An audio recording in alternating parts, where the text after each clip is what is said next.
In 2013, in Suresh Kumar Kaushal vs. Nas Foundation, a two-judge bench of Supreme Court recriminalized LGBT lives and said it's left to Parliament to decide about it.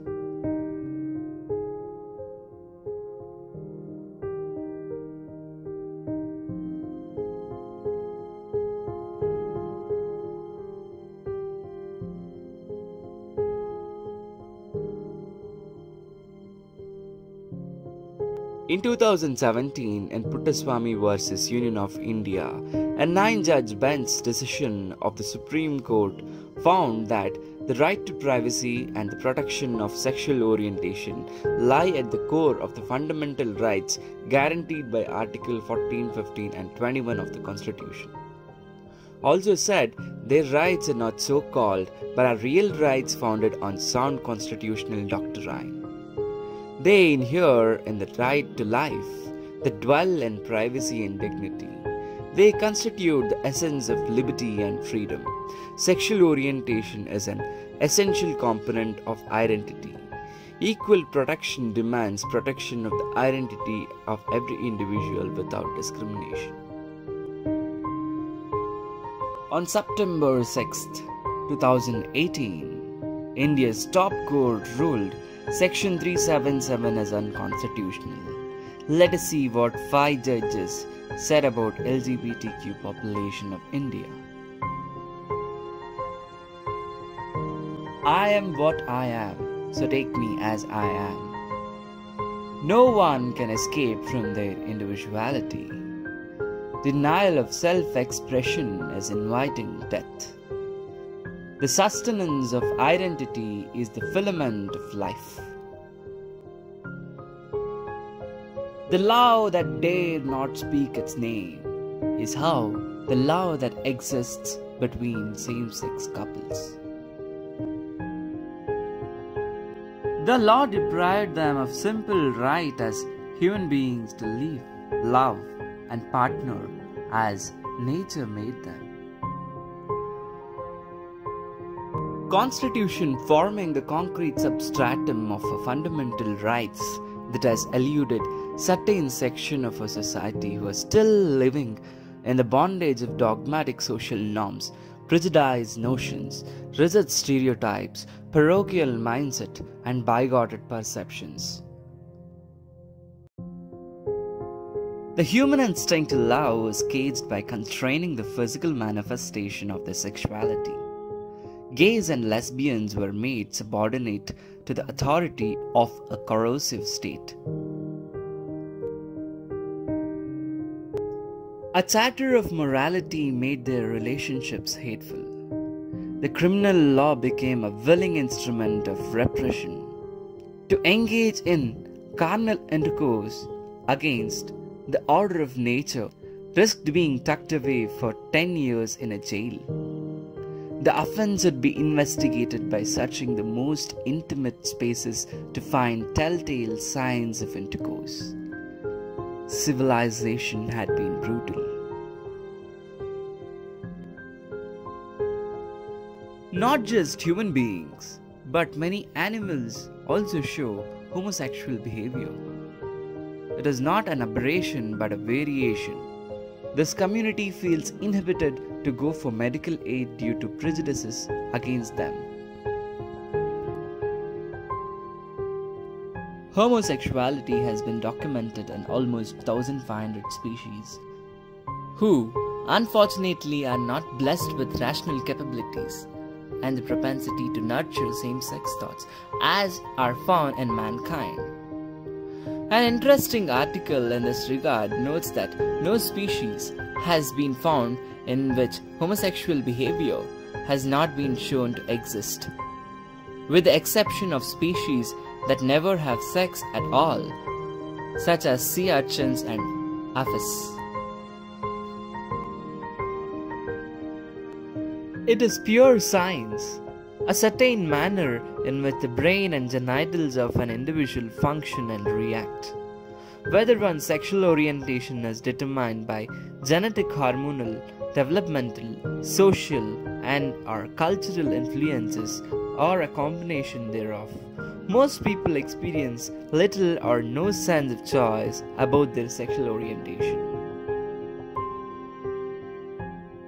The society cannot remain unmindful to the theory which several researches conducted both in the field of biological and psychological science have proven and reaffirmed time and again.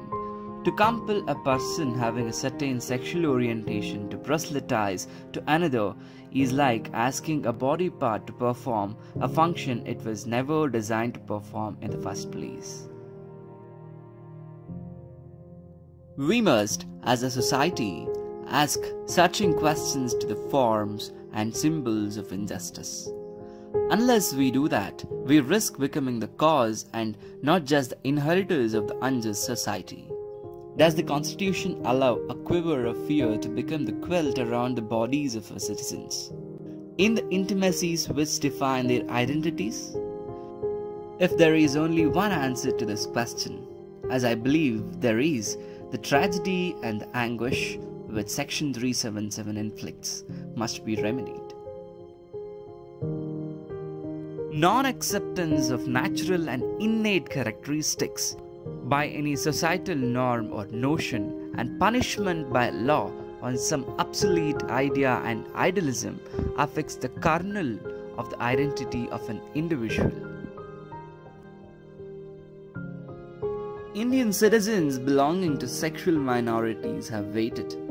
They have waited and watched as their fellow citizens were freed from the British yoke while their fundamental freedoms remained restrained under antiquated and anachronistic colonial era law, forcing them to live in hiding, in fear, and as second-class citizens. What nature gives is natural. That is the nature within. Thus, that part of the personality of a person has to be respected. The said inherent nature and associated natural impulses in that regard are to be accepted.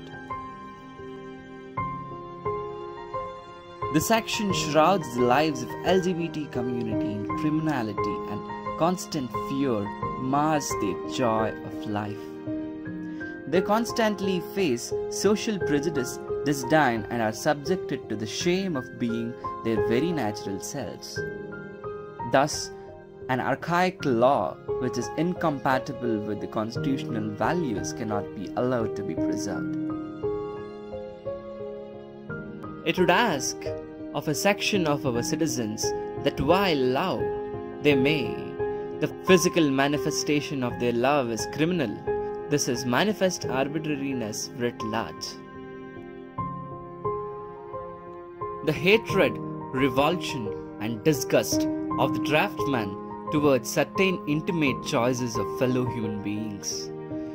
The criminalization of acts in Section 377 is not based on a legally valid distinction, but on broad moral proclamations that certain kinds of people singled out by their private choices are less than citizens or less than human. It is difficult to right the wrongs of history, but we can certainly set the course for the future. That we can do by saying, as I propose to say in this case, that lesbians, gays, bisexuals, and transgenders have a constitutional right to equal citizenship in all its manifestation. Sexual orientation is recognized and protected by the Constitution. The state has no business to intrude into these personal matters, nor can societal notions of heteronormativity regulate constitutional liberties based on sexual orientation. Our Constitution nurtures dissent as a safety valve for societal conflict. Our ability to recognize others who are different as a sign of our own evolution. The first step on the long path to acceptance of diversity and variegated hues that nature has created has to be taken now by vanquishing the enemies of prejudice and injustice and undoing the wrongs done. History has been witness to a systematic stigmatization and exclusion of those who do not conform to societal standards of what is expected of them. Section 377 rests on a deep-rooted gender stereotypes. In the quest to assert their liberties, people criminalized by the operation of the provision challenge not only its existence but also a gamut of beliefs that are strongly rooted in majoritarian standards of what is normal. They have been subjugated to a culture of silence and into leading their lives in closeted invisibility. The case of gay rights undoubtedly seeks justice for gays, but it goes well beyond the concern for the gay community. The effort to end discrimination against gays should be understood as a necessary part of larger effort to end the inequality of the sexes.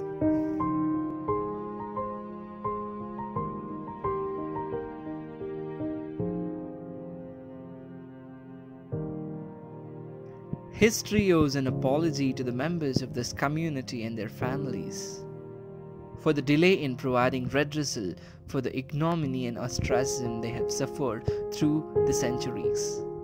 The members of this community were compelled to live a life full of fear of reprisal and persecution.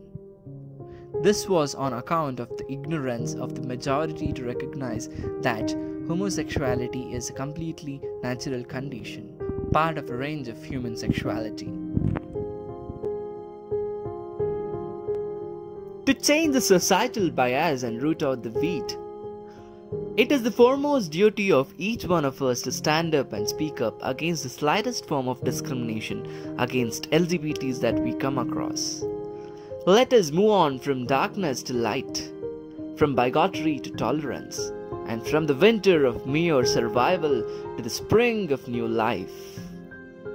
As the herald of New India, to a more inclusive society.